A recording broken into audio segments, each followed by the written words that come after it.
Welcome to another edition of GOAT TV. With the season coming to an end and the playoffs on the horizon, it's a good time to be a fantasy football, unless your name is Chingones or Don Bean. According to the commish, this is how the brackets stack up for the playoffs. Bruins has a bye week. The Lizard King is the number 1 seed. Conquistadors is the number 2 seed. Bong Runners is the 3rd seed. Chef is the 4th. Chicks with Sticks is the 6th. And Chi is the 5th, surprisingly. Chicks with Sticks beat out Diablos for the wild card. Diablos was one of the heavy hitters the whole season but fizzled out late, and now is scratching his balls instead of being in the big dance. Chicks with Sticks booked this ticket for the big dance with the help of Chris Johnson blowing up for the last 4 weeks. Now let's hand out some awards, shall we? Season-ending awards to give props to those who made a difference this year in fantasy football. Before we get the awards going, I would like to give special props to Chef for doing the impossible and beating the Bruins and getting himself into the playoffs. That alone should win him an award, but it's not. The best team award goes to the Bruins. With Breeze and Maurice Jones-Drew, the Bruins went from the dime a dozen to an elite team this season. For the first time since 1998, Bruins could talk some shit with some legitimacy. What Happened to You award goes to Don Bean. Last year he was a champion, and now he sucks more donkey balls than a Mexican hooker on New Year's Eve. With an injured player, questionable trades, this was a train wreck waiting to happen. At 5-9, he was 1 game away from being in the toilet bowl if it wasn't for Yo 11 only winning 3 games this season. The Rookie of the Year award goes to, in a landslide victory, the Diablos. He squeezed out win after win, but didn't want to pull the trigger on any big trades. He ended the season with a massive losing streak, but overall he had a solid year. As a first-year player, he actually went 7-7 and was 500 for most of the season. He was above 500, but just a total collapse at the end too. The Most Improved award goes to the Bruins. The Bruins was part of multiple toilet bowls. Year after year, he never seemed to be in the playoff hunt at all. And then 1 breeze later, he is contending for a championship. What a year. The Bruins, who usually win about 3 games all season, became the team who only lost 3 games all season and became the best team in the league. Coach of the Year award goes to Chicks with Sticks. Chicks with Sticks is rated the 2nd best coach in the league. It's easy when your team is garbage to be the best coach. With players like Brown, Ginn Jr., Michael Clayton right on your bench, there's really no question on who you should start. That's why Michael Crabtree is always starting. Comeback of the Year award goes to Chi. From being dead in the water and sucking more balls than Madonna in the 80s. I mean, she turned it, and he did too. He returned to the big dance again for the 2nd year in a row. Granted, it was the sorriest division in the league, but nonetheless he made the playoffs. He was losing and looking horrible, and look at him now. We are all so proud of that little bitch. And this is why fantasy football is a shit. In the regular season, if you fuck up and you start the wrong players, you lose, but you can continue playing. But now, it's the playoffs, and if you lose and you start the wrong people, that's your season. In the playoffs, if you fuck up and start the wrong person, you go home. There's no next week for people.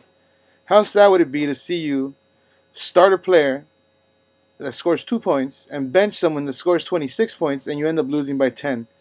That will make the offseason extremely horrible for anybody. Now let's get down to some nitty-gritty predictions. This week for predictions, we're going to do something different. We have our special guest via satellite from Brazil, Lizard King.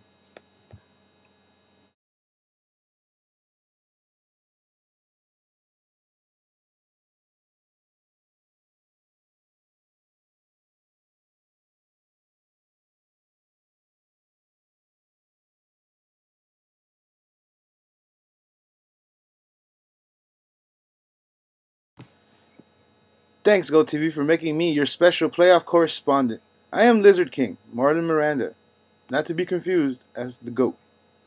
I might look like a goat because I haven't shaved in a while, as I can see myself. But nevertheless, let's talk about some playoff predictions, who's going home, and who's going to the championship. It's really hot here in Brazil, but let's start with the toilet bowl. One-hit wonder Booty will go up against Michael Olowokandi. The toilet bowl is like a playoff series, so it's the best of 3. Whoever wins the 2 games wins the toilet bowl. And get your names ready, because someone's about to be renamed. Yo 11 has 2 studs in Johnson and Rivers, who both have great matchups. His running backs haven't played all season long, and I don't think they're going to play this season at all. And the team is running on empty. That's the reason he won 3 games. His name should be Yo 3. Yo 11 needed 1 more player to get his team right. One hit wonder has McNabb, who should blow up, and Daniel Marshall, wow. And Marshall, who is just a beast. He had 21 catches, but this time he goes against the Raiders with that awesome-ass corner. Winner in round 1 is Booty. Next up is Gunslingers versus Bong. Chef isn't even supposed to be here. He done snuck in. Chef crept up and came up. There was a time when Bong was a sure shot bye-week guy, but now he's a 3rd seed. Chef has Romo playing the Saints. The Cowboys will be down by 1 trillion, so you know he's going to throw the ball all over the field. Chef struck gold with Jamal Charles, which should teach everyone, hit the waiver wire. Jamal Charles has been blowing up with 20, 15-point games, and Charles is playing the Browns, who can't stop the run for shit unless you're the Steelers. Maroney, another key waiver wire addition, should be torched the Bills. Chef has Moss, Colston, and Clark with great matchups. Bong has Larry Fitzgerald playing the Lions, but is hurt. All day, Adrian Peterson plays the Panthers and should do well. Schwab plays the Rams and should score a ton of points, maybe even 4 touchdowns. This will be an upset of the year as a contender gets taken out in the 1st round. Winner, Chef. Chi versus Alex. Chi has an old man Favre who one game throws for 4 touchdowns and another game throws for 40 yards. He's too inconsistent. But he plays the Panthers, so either A, they're going to run the ball all day, or B, they're just going to throw against that weak secondary. It's a toss-up. It's a coin toss, really. LT plays the Bengals and should do little to nothing. That's right. The Bengals are really stout at defense. Beanie Wells has played great of late, but I don't know. Him and Hightower share carries, so you never know. Both White and Johnson have struggled with their whack quarterback play from their teams. Alex has Rodgers and Ryan playing the Steelers, and the Steelers used to be known for a great defense, but not this year. But they still should do bad. Thomas Jones should blow up again this week, as he robbed me because he gave me Braylon Edwards for fucking Thomas Jones, piece of shit. Anyway, and he should blow up this week as he carries the offense. I'm thinking 87 yards and 2 touches. Wayne is doing well, but he's not going to do much, and Driver won't do much either. Winner in the 2nd biggest upset of the year, Chi. Chicks with Sticks versus me. This is a rivalry that has been brewing for 5 years now. Chicks with Sticks has owned the overall record and has been beating my ass since his name was Daisy. Beating me year in and year out. This game all boils down to one player, which is Matt Hasselbeck. Matt plays the Bucks, and if he blows up, then I'm fucked. If he scores under 15, then I have a chance. Chris Johnson should score 30. Hightower won't do much. Ocho Cinco should do okay, maybe 50 yards and a touch. No one else is worth mentioning in that team. But I do have a guarantee. Michael fucking Crabtree will score a touchdown just to spite me this week. LK has a horrible matchup, LK being me.